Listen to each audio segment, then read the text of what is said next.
maestro Samael Aumbeor el día 4 de mayo de 1977.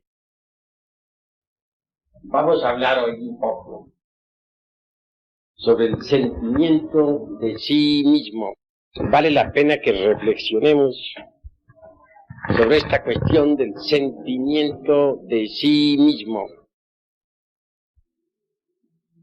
Conviene que entendamos a fondo la cuestión del falso sentimiento del yo. Todos en el fondo aquí de nuestro corazón tenemos siempre el sentimiento de sí mismo. Nos conviene saber si este sentimiento es correcto o equivocado. Es necesario, pues, entender lo que es este sentimiento del yo. Ante todo, urge entender que las gentes estarían dispuestas a abandonar el alcohol, el cine, el cigarrillo, las pachangas, etcétera, menos sus propios sufrimientos. La gente adora sus propios dolores, sus sufrimientos. Se despegarían más fácilmente de un rato de alegría que de sus propios sufrimientos. Sin embargo, parece paradójico que todos se pronuncian contra los mismísimos sufrimientos y se quejan de sus dolores. Mas cuando en verdad hay que abandonarlos, en modo alguno están dispuestos a semejante renunciación.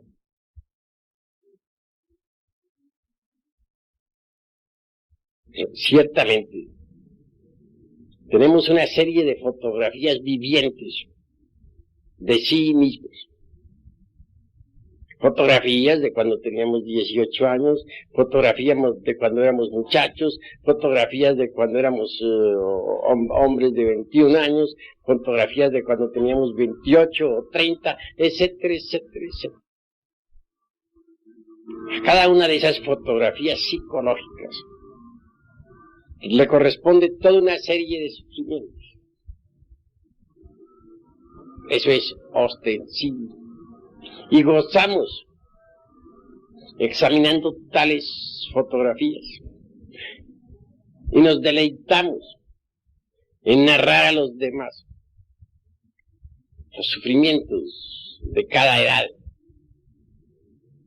las dolorosas épocas por las que pasamos, etc.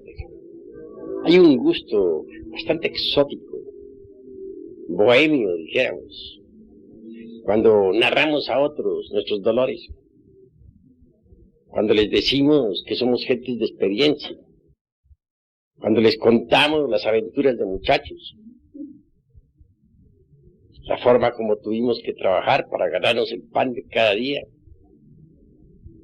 la época más dolorosa de la existencia, cuando andábamos por ahí buscando los centavos para subsistir. Cuántos dolores, qué tormentos. En todo eso gozamos.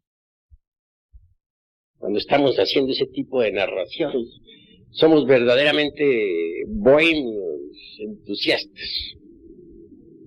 En vez de deleitarnos, en este caso, con el alcohol, con el cigarro, nos deleitamos con la historieta,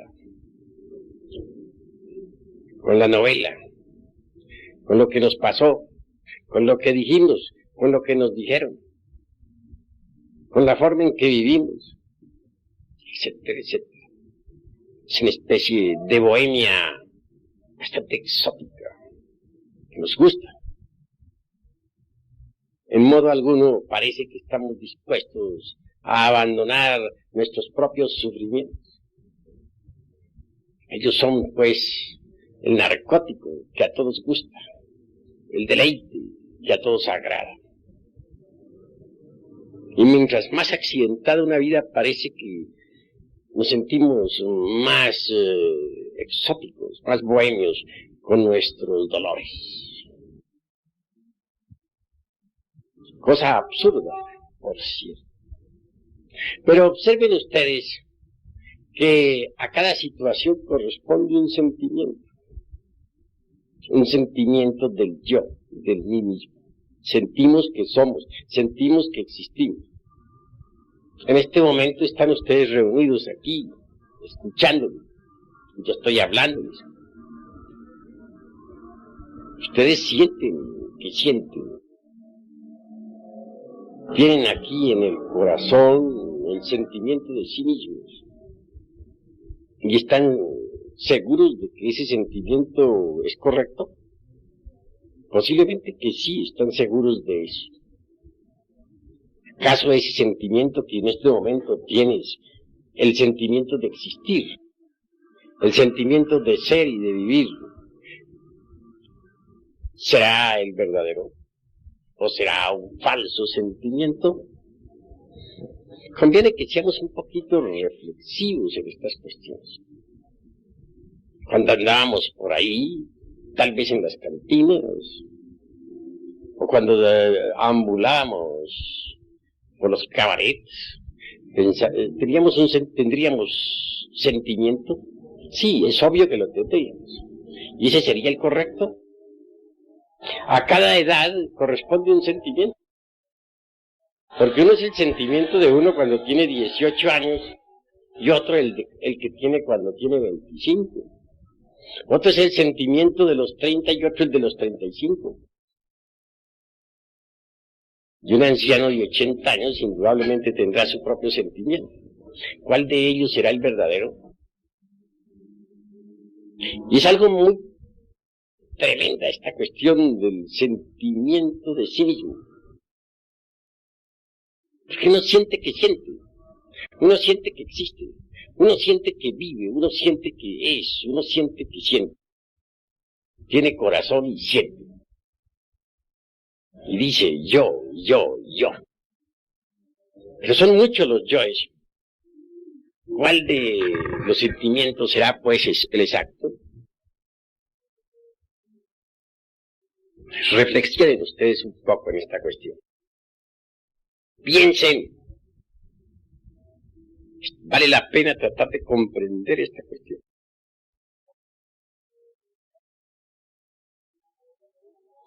Gracias. Si uno desintegra un yo cualquiera, tengamos el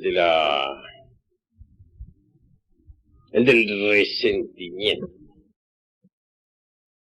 con alguien, está contento de haberlo desintegrado. Pero si el mismísimo sentimiento continúa, hay algo que está fallando en el trabajo. Sencillamente, esto nos indica que el tal yo que creímos haber desintegrado, no se ha desintegrado, puesto que el sentimiento del mismo continúa. Si perdonamos a alguien, y más aún si calificamos, y más aún si cancelamos, dispensen, el dolor que si alguien nos ha producido, pero continuamos allá con un sentimiento igual, pues esto nos está indicando que no hemos cancelado pues ese agravio, o ese mal recuerdo, o esa mala acción que alguien nos produjo. El yo del resentimiento continúa vivo. Estamos tocando un punto muy delicado, puesto que todos estamos en el trabajo de sí mismos y sobre sí mismos. ¿Cuántas veces hemos creído, por ejemplo, que hemos desintegrado un yo de venganza, suponiendo? Pero el sentimiento aquel que teníamos continúa. Esto indica que no logramos entonces desintegrar tal yo. Eso es obvio. De manera que entonces en nosotros existen tantos sentimientos cuantos agregados psíquicos o yoes tenemos en nuestro interior. Si tenemos 10.000 agregados psíquicos, indubitablemente tendremos 10.000 sentimientos de sí mismo. 10.000, cada yo tiene su propio sentimiento. Así pues, una pauta a seguir en nuestro trabajo sobre sí mismos es esta cuestión del sentimiento. Intelectualmente podremos haber aniquilado el yo del egoísmo, pero ¿continuará acaso existiendo en nosotros el sentimiento del egoísmo? Ese sentimiento de primero yo, segundo yo y tercero yo. Seamos sinceros consigo mismos. Y si continúa existiendo, tal sentimiento es porque el yo del egoísmo aún existe. Así pues, hoy los he invitado a ustedes a comprender esta cuestión del sentimiento. Cuesta mucho trabajo que las gentes, pues, se resuelvan a entender la necesidad de desintegrar el ego, pero más trabajo cuesta que entiendan lo que es el sentimiento. Suele ser tan fino, se escapa, es tan sutil. En todo caso, en este trabajo sobre sí mismos, mis queridos hermanos, hay 3 líneas que nosotros debemos entender. Primero, el trabajo sobre sí mismos. Propósito, desintegrar los agregados psíquicos que en nuestro interior tenemos. Viva personificación de nuestros errores. Segundo, el trabajo con los demás. Necesitamos aprender a relacionarnos con los demás. Y tercero, el amor al trabajo. El trabajo por el trabajo mismo. Son las 3 líneas a seguir. Si una persona, por ejemplo, dice que está trabajando y cree que está trabajando sobre sí misma, pero no se presenta ningún cambio en esa persona, si el sentimiento equivocado del yo continúa, si su relación con sus semejantes es igual, entonces está demostrando que esa persona no ha cambiado. Y si no ha cambiado, pues entonces no está trabajando sobre sí misma correctamente. Eso es obvio. Necesitamos cambiar. Mas después de un cierto tiempo de trabajo, el sentimiento del yo continúa igual. Si el proceder con las gentes es el mismo, ¿podría acaso afirmarse que hemos cambiado? En verdad que no. Y el propósito de estos estudios consiste en cambiar. El cambio debe ser radical, porque hasta la propia identidad que poseemos debe llegar a perderse para sí mismos. Un día, por ejemplo, Arce buscará a Arce, ya Arce no existe, se le ha perdido a sí mismo. Eso es claro. Un día Uzcategui dirá, ¿qué se hizo Uzcategui? Ya no existe. Ha desaparecido para Uzcategui. Así que en realidad, de verdad, hasta la mismísima identidad tiene que perderse para sí mismos. Tenemos que volvernos absolutamente diferentes. Yo conozco aquí mismo entre los hermanos, sé de algunos cuyo nombre no menciono, que hace años y años y años están estudiando aquí conmigo. Los veo lo mismo. No han cambiado. Tienen su misma conducta, cometen sus mismos errores. Como los cometieron hace 20 años, los cometen hoy. Iguales. No indican, no acusan ningún cambio. No hay nada nuevo en ellos.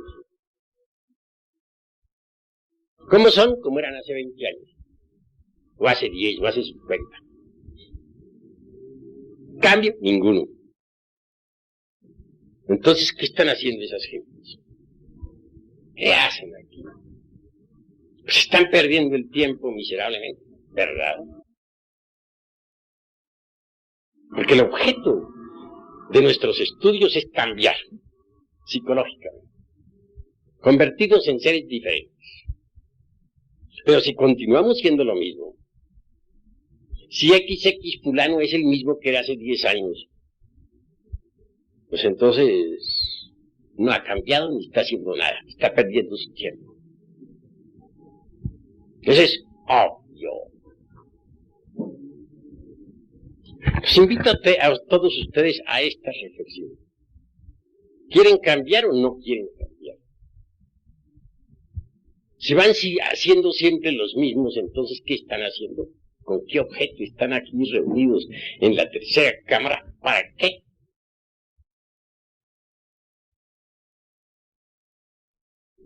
Hay que ser más reflexivo. Una guía a seguir es esta cuestión del sentimiento, del yo.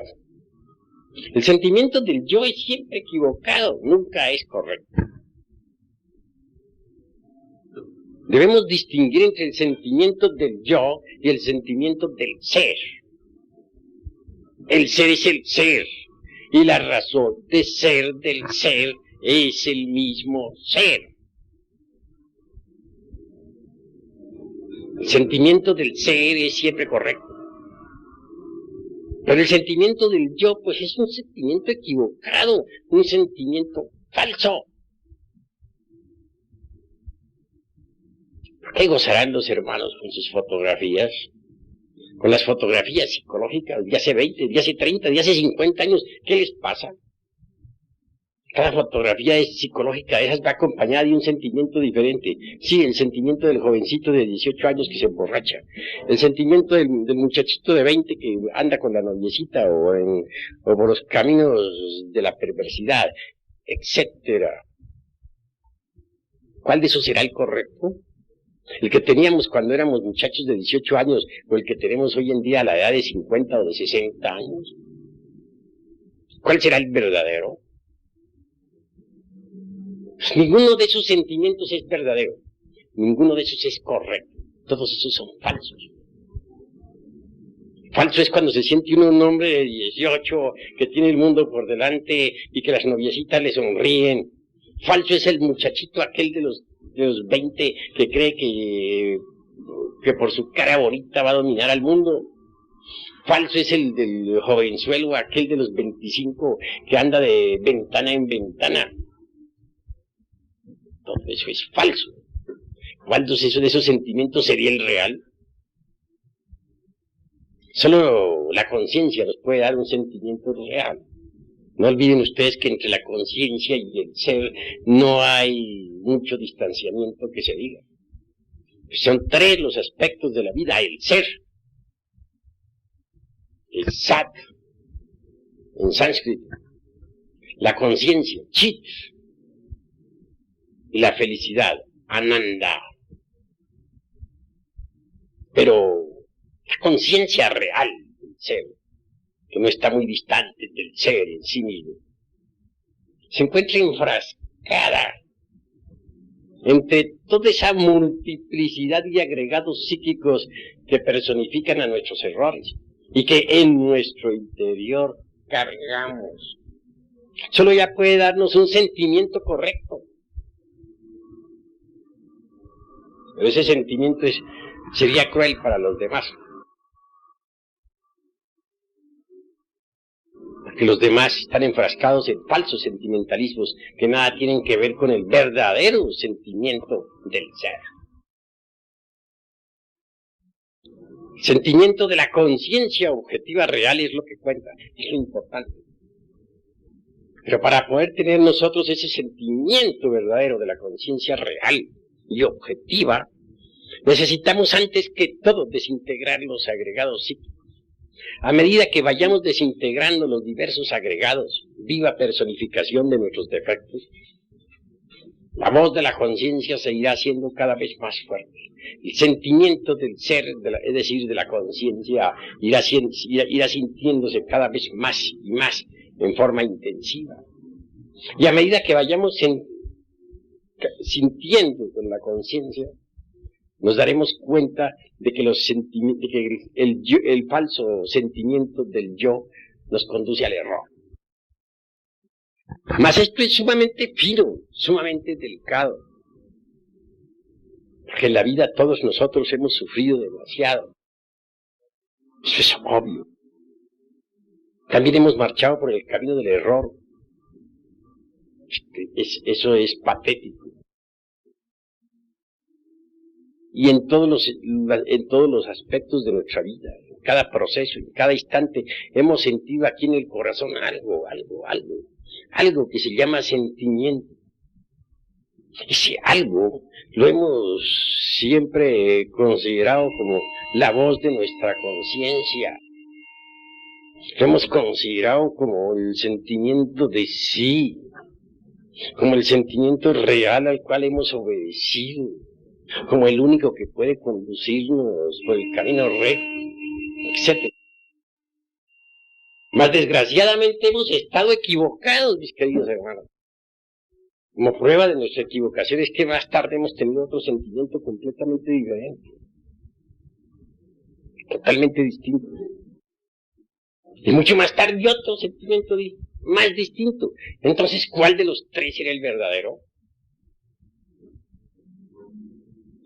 Entonces hemos sido víctimas, todos, de un autoengaño. Siempre nos ha guiado a nosotros, o siempre hemos confundido al sentimiento del yo con el sentimiento del ser. Hemos sido víctimas de un autoengaño. Y aquí no puedo hacer excepciones. Hasta yo mismo marché por el camino del error cuando creí que el sentimiento del yo era el sentimiento del ser. No hay excepciones. Todos hemos sido víctimas del autoengaño.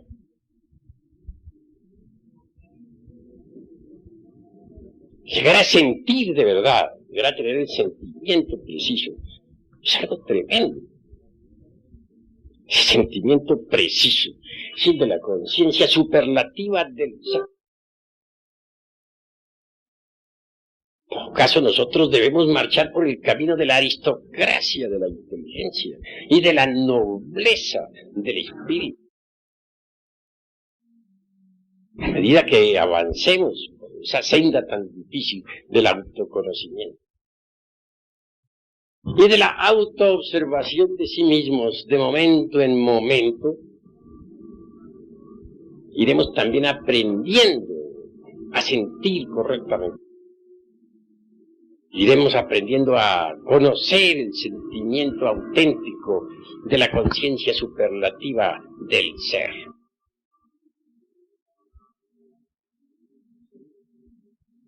El ser para nosotros es lo que cuenta. Es lo importante. Y el sentimiento juega gran papel en esta cuestión del ser.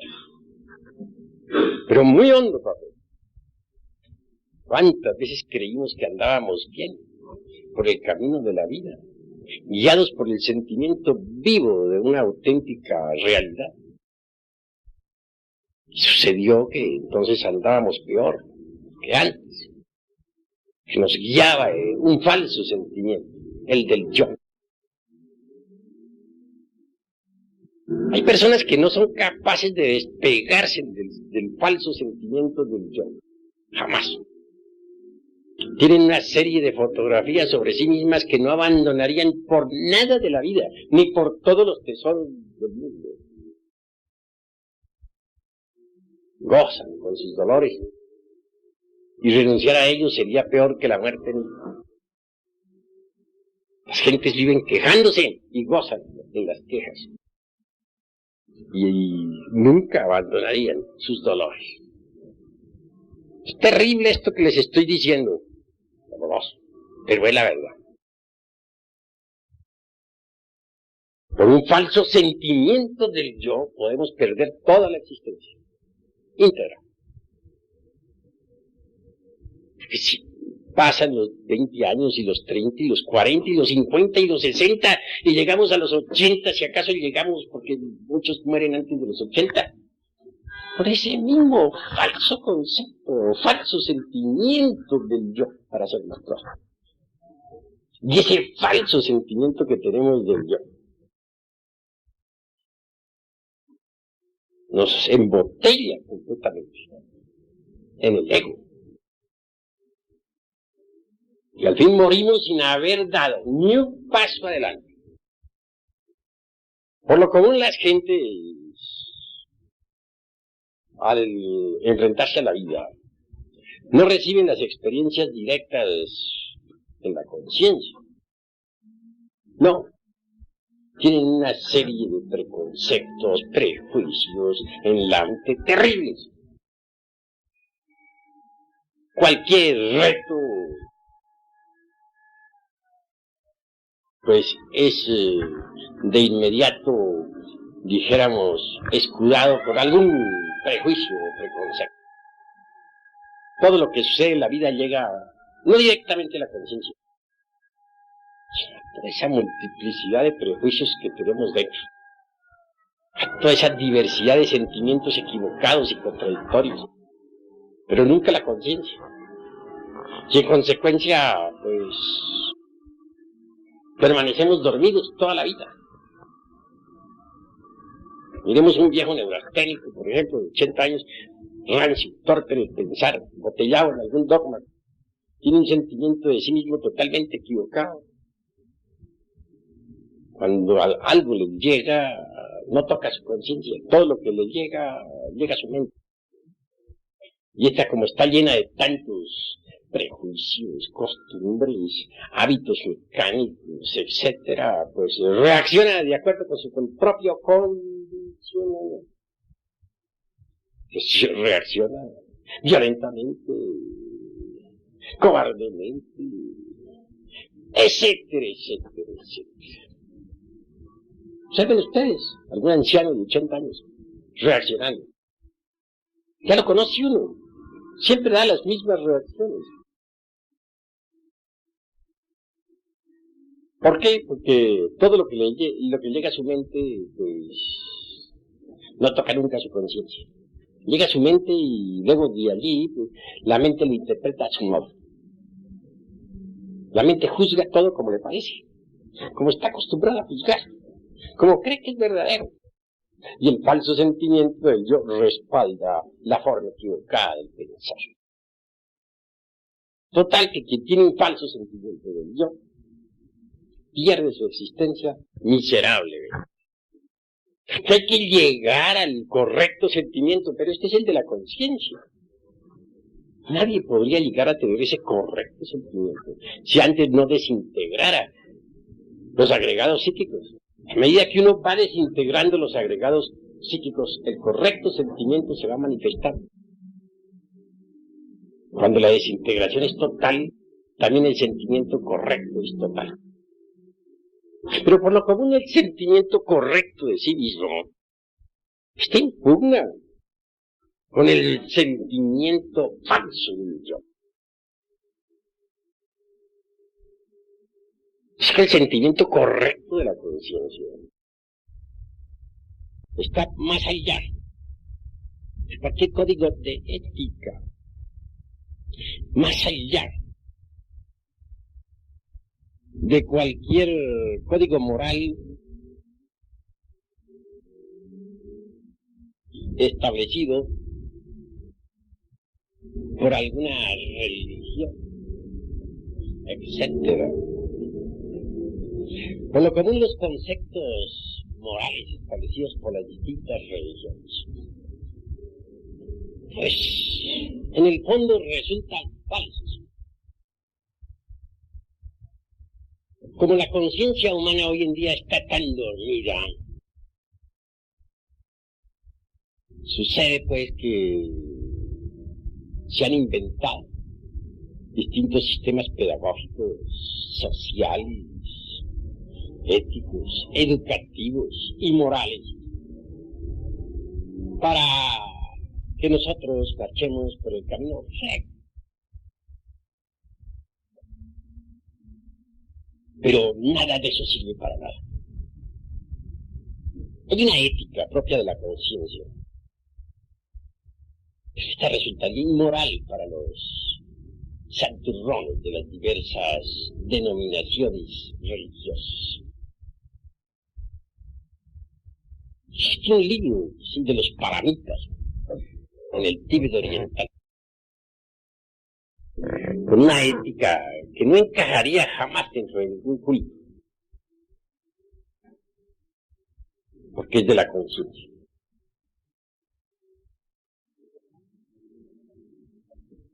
Y no me estoy pronunciando contra ninguna forma religiosa, únicamente contra ciertas formas o contra ciertos, dijéramos, armazones oxidados, dentro de los cuales está embotellada hoy en día la mente y el corazón.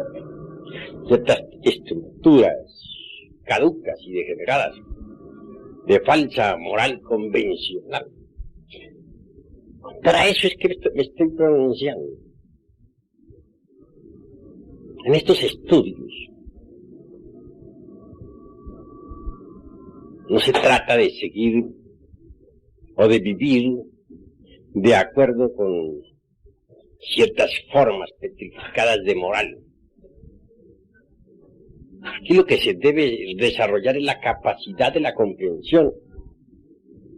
Nosotros necesitamos constantemente enjuiciarnos a sí mismos, con el propósito de saber qué tenemos y qué nos falta. Hay mucho que debemos eliminar y mucho que debemos adquirir si es que queremos marchar por el camino recto. Mas el sentimiento equivocado del yo no permite a muchos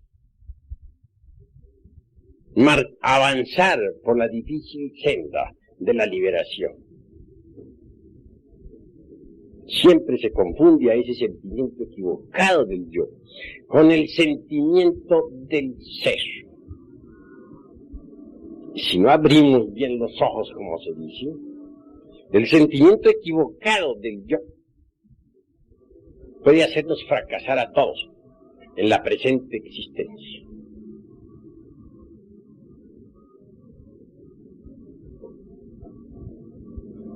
El ser es lo que cuenta, pero está muy hondo, muy profundo.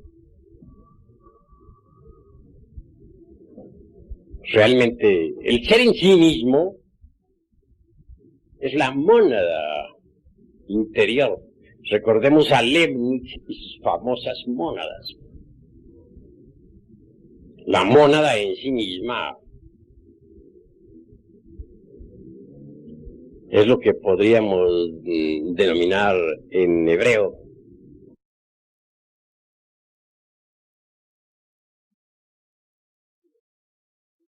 Nashemah, es decir, Atman Budi. Atman, ¿quién es Atman? Es el íntimo, el ser. Sobre eso nos dice algo precisamente dioses atómicos. Antes de que la falsa aurora apareciera sobre la tierra, aquellos que sobrevivieron al huracán y a la tormenta alabaron al íntimo, y a ellos se les aparecieron los heraldos de la aurora. Neshama, es decir, Atman Budi, es la mónada citada por un Leibniz y su filosofía monádica.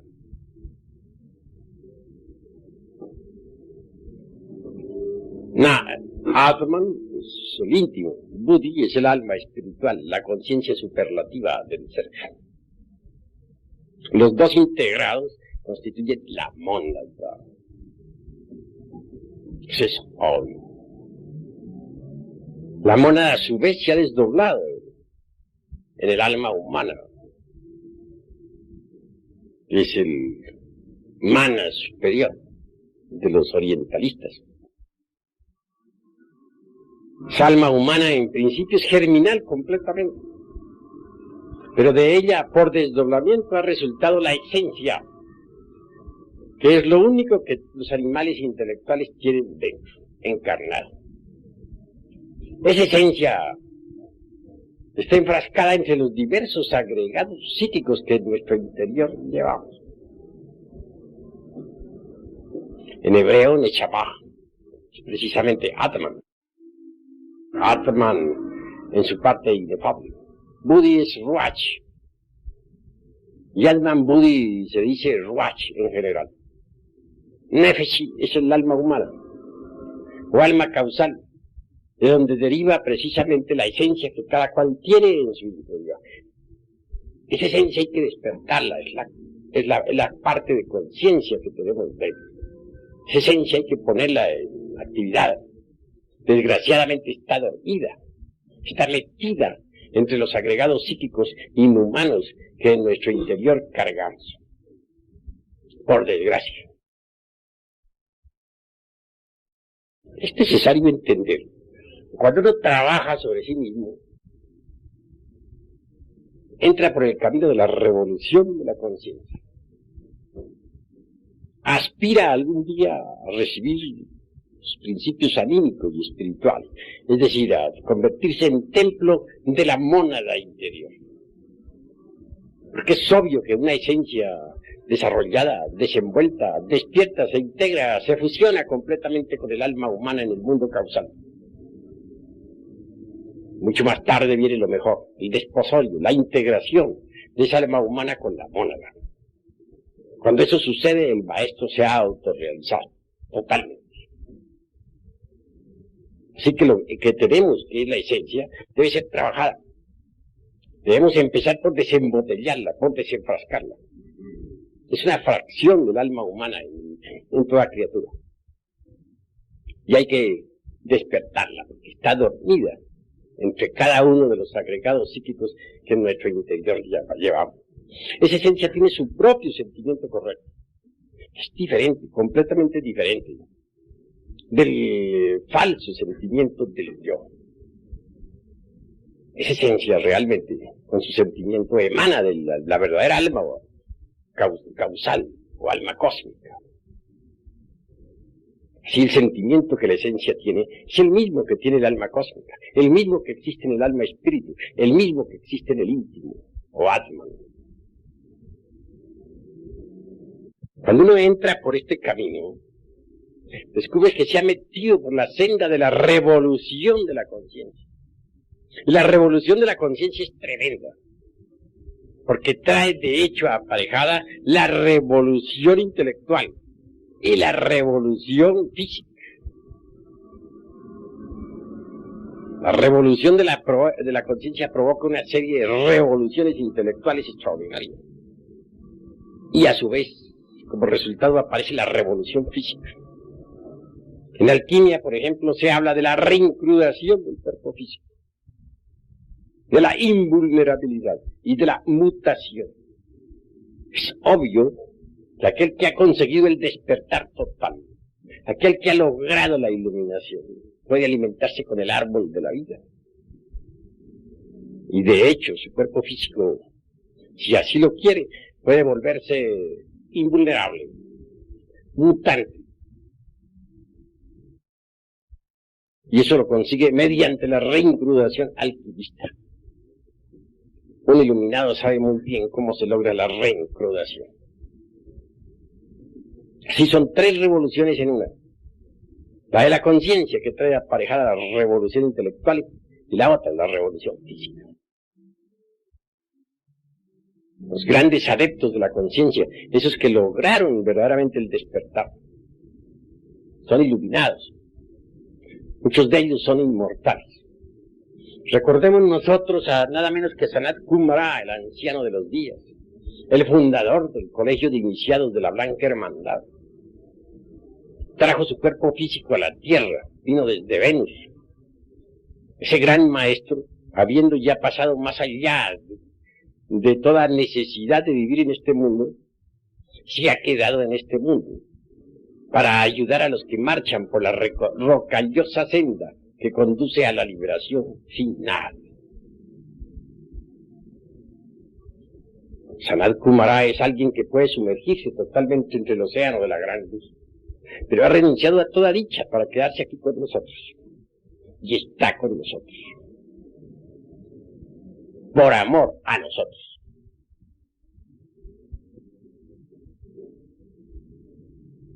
En el camino que estamos recorriendo, urge entender la forma de relacionarnos correctamente con nuestros semejantes. Si trabajamos sobre sí mismos, debemos también levantar la antorcha para iluminar el camino de otros, para mostrar a otros el sendero, que eso es lo que hacen precisamente los misioneros gnósticos.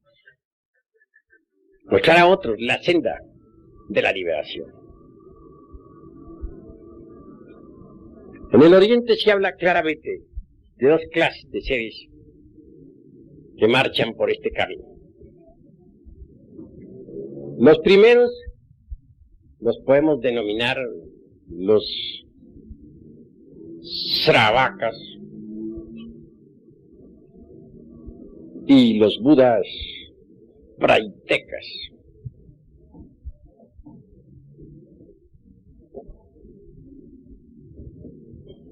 Obviamente, ellos son ascetas.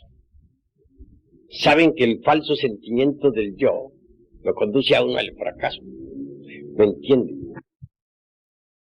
Se han preocupado por trabajar intensivamente sobre sí mismos. Han hecho sus votos. Algunos de ellos hasta han diluido el ego. Pero no trabajan por los demás. No hacen nada por el prójimo. Estos budas praitekas y sravakas obviamente gozan de cierta iluminación y de cierta felicidad. Mas nunca han llegado en realidad de verdad a ser verdaderos bodhisattvas en el sentido más estricto de la palabra.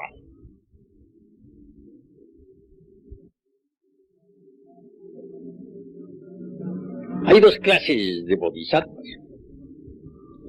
Los que tienen al bodhisattva en su interior y los que no lo tienen. ¿Qué se entiende por el bodhisattva?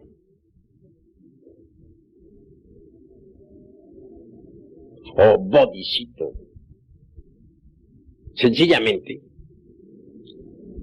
el que a base de distintas renunciaciones y de kalpas enteros, manifestándose en los mundos y renunciando a cualquier grado de felicidad, trabajan por la humanidad. Estos tienen los cuerpos existenciales en oro puro, porque eso es el bodhisattva, los cuerpos existenciales superiores del ser y la sabiduría y la experiencia adquirida a través de sucesivas eternidades. El bodhisattva de un Buda es propiamente un bodhisattva debidamente preparado, que puede perfectamente realizar con eficiencia todos los trabajos que el Buda interior le ha confiado.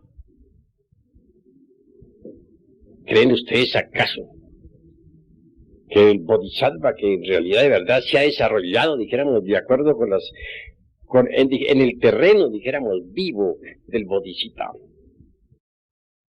podría acaso llegar a ser, dijéramos, a fracasar en los trabajos que tiene que realizar? Obviamente que no, porque está debidamente preparado. Se entiende por bodhisattva precisamente todas esas experiencias, todos esos conocimientos adquiridos a través de las edades, los vehículos en oro puro, la sabiduría patente del universo. Obviamente el bodhisattva provisto de tal bodhisattva se manifiesta a través de distintos mahamantaras y a la larga viene a convertirse verdaderamente en un ser omnisciente.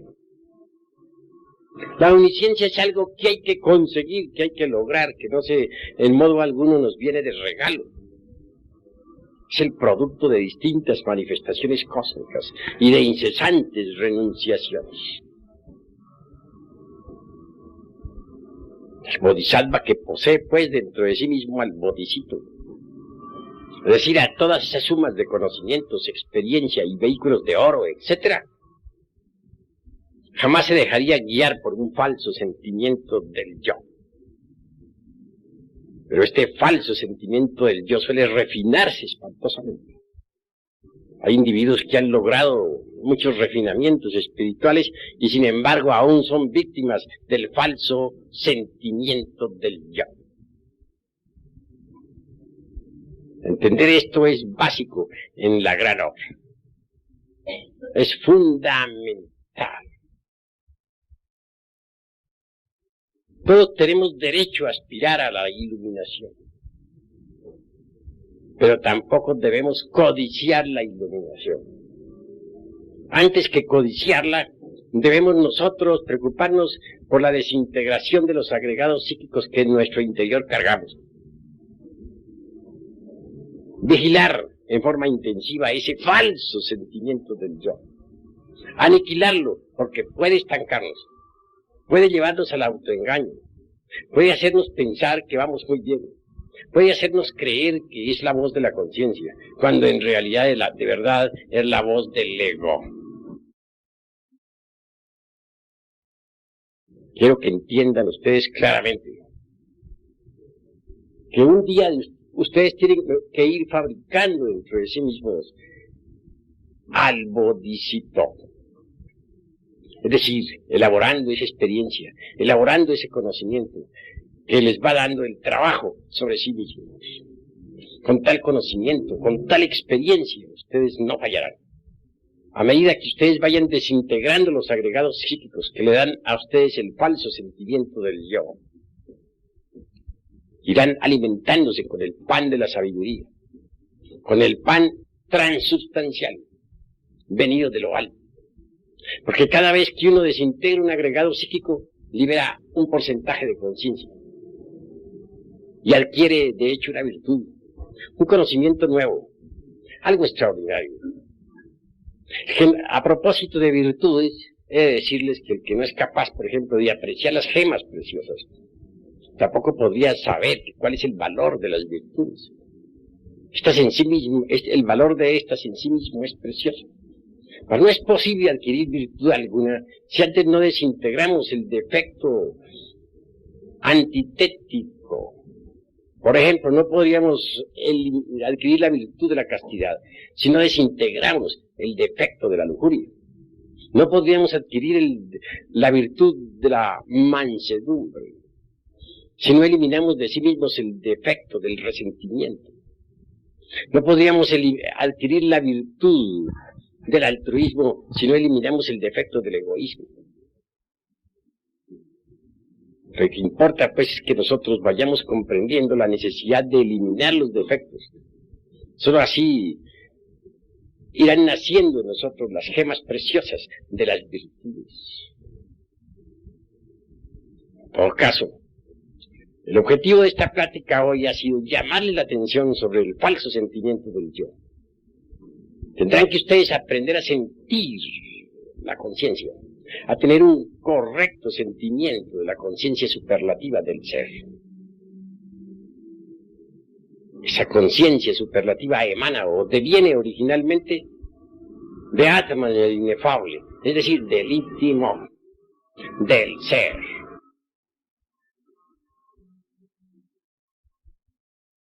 Sí, mis queridos hermanos,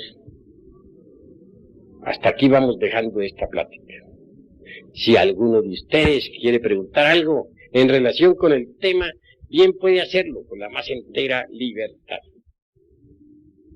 Venerable maestro, ¿qué relación existe entre las sensaciones y el sentimiento? Las sensaciones son, y las hay positivas y negativas. Toda sensación, por ejemplo, es el resultado de alguna radiación o impresión externa. Por ejemplo, viene a nosotros una sensación de dolor debido a que alguien nos lo produjo, ya sea con la palabra o sencillamente nos dio un trancazo. Entonces tenemos una sensación de dolor. Una sensación de alegría cuando alguien nos trata bien, o cuando olemos un perfume delicioso. En todo caso, las sensaciones son sensaciones, pero el sentimiento se lleva en el corazón. Es diferente. Va en el centro emocional. Y nunca se debe confundir al sentimiento auténtico del ser, del alma, de la mónada, de la esencia, etcétera, del ser en general, con el sentimiento del yo. Cada yo tiene su forma de sentimiento. Y por lo común, esos sentimientos del yo nos llevan al fracaso. ¿Alguna otra pregunta? Todos pueden preguntar, que ninguno quede con dudas. Tiene la palabra, ¿no? Venerable maestro, en cada edad o etapa del individuo se manifiestan determinados yoes característicos. Ciertamente que sí, de acuerdo con la ley de recurrencia. Que si en la pasada existencia, a los 30 años, tuvimos una bronca en la cantina, el yo de aquella riña permanece en el fondo de nosotros mismos, aguardando el instante de los 30 años para volver a salir otra vez. Cuando llegue esa edad, saldrá entonces, irá a buscar una cantina con el propósito de encontrarse con el sujeto aquel con quien riñó. Y lo mismo hará aquel. Y al fin se encontrarán ambos en la cantina y volverán a reñir. Esa es la ley de recurrencia. Y si a la edad de 25 años tuvimos una aventura amorosa, pues también a esa misma edad, el yo que estaba allí aguardando en el fondo, saldrá a la superficie, controlará el intelecto, controlará el corazón, e irá a buscar a la amada de sus ensueños. Ella hará lo mismo y ambos se reencontrarán para repetir la aventura. Así que el robot humano está programado por la ley de recurrencia. ¿Alguna otra pregunta? En todo caso, el ser, el verdadero ser, no se expresa en el animal intelectual. Vive normalmente en la Vía Láctea, se mueve en la Vía Láctea. Lo que actúa en este mundo es el robot programado por la ley de recurrencia. Hay necesidad de desintegrar el ego y despertar la conciencia para que la mónada, Atma Buda, el Ruach, Elohim, que según Moisés labraba las aguas en el principio del mundo, el Rey Sol, vuelva naturalmente a expresarse dentro de nosotros, venga a la manifestación, ingrese en nuestra humana persona. Solo Él puede hacer. Las gentes creen que hacen y no hacen nada. Actúan de acuerdo con la ley de recurrencia, son máquinas programadas. Y eso es todo. A propósito de lo que dice de la ley de recurrencia, leía un periódico en editorial que en 1385 sucedió la batalla en Tlatelolco, el señor Tlatelolco con el señor de Azcapo Santo. Y la misma batalla que sucedió en 1968 fue la que sucedió en aquel año. Claro, así es. Y siempre se repite todo, de acuerdo con la ley de recurrencia. Eso es verdad. La Segunda Guerra Mundial no fue sino la repetición de la primera. Y la tercera no será sino la repetición de la segunda. ¿Alguna otra pregunta? Venerable, puede darse, digamos, el sentimiento de creer que uno ha eliminado un defecto, el individuo ha eliminado un defecto, no siendo que se encuentre en un receso por la edad o etapa que está viviendo en sí. Sí puede creerse que se ha eliminado tal o cual defecto psicológico, pero si el sentimiento de ese yo continúa en nosotros, significa que no ha sido eliminado. De manera que esa es una forma que nos permite, esta cuestión, o este conocimiento nos permite a nosotros saber si hemos eliminado tal o cual yo. Es un patrón de medida que nos permite descubrir si hemos o no hemos eliminado tal o cual agregado psíquico.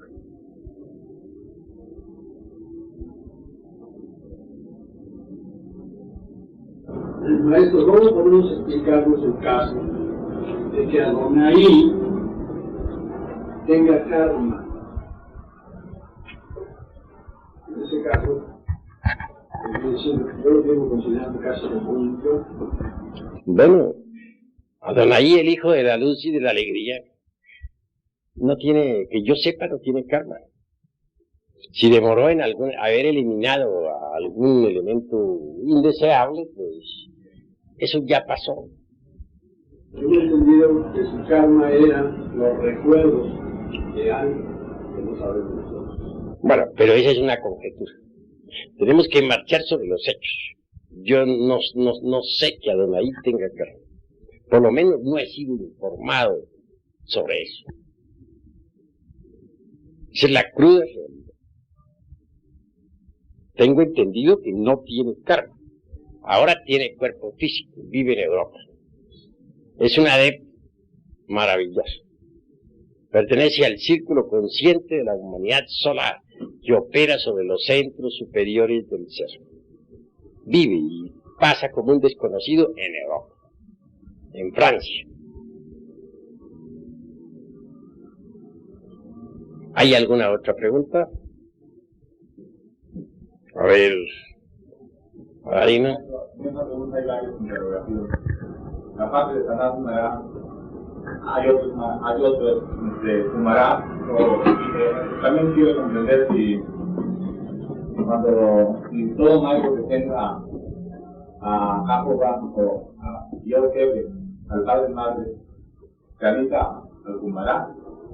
Pues Kumará se entiende todo individuo resurrecto. Cualquier XX fulano, con tal de que resucite, es un Kumará. Obviamente los Kumarás, pues lo mismo que los Pitris, son los que ayudaron pues a crear, digamos, o a dar vida pues, a la forma física, humana que tenemos. Me parecen más interesantes todavía que los Kumarás, los Agnisvatas. Son dioses solares. Son bastante interesantes. Por cierto que los dioses solares que gobernaron, por ejemplo, a la Tierra, a la humanidad de la primera raza, volvieron al Sol. Habían venido del Sol y regresaron al Sol. Y en la futura sexta gran raza raíz, volveremos a tener la visita de los dioses solares. Vendrán del Sol, vivirán entre la humanidad y establecerán la sexta raza raíz sobre la faz de la tierra. Gobernarán a los pueblos, naciones y lenguas. Son gobernantes. Entre las 12 constelaciones del zodiaco, obviamente, la más importante es la de Leo. El Sol tiene Leo su trono. Los dioses solares vienen periódicamente a la tierra, cada vez que se inicia una nueva raza. Pero bueno, no nos apartemos tanto ahí, pues, de la cuestión del que hemos planteado. Debemos llevar en mente la necesidad de estudiarnos un poco más a sí mismos y de poner atención en esta cuestión del sentimiento del yo. Y hasta aquí mis palabras.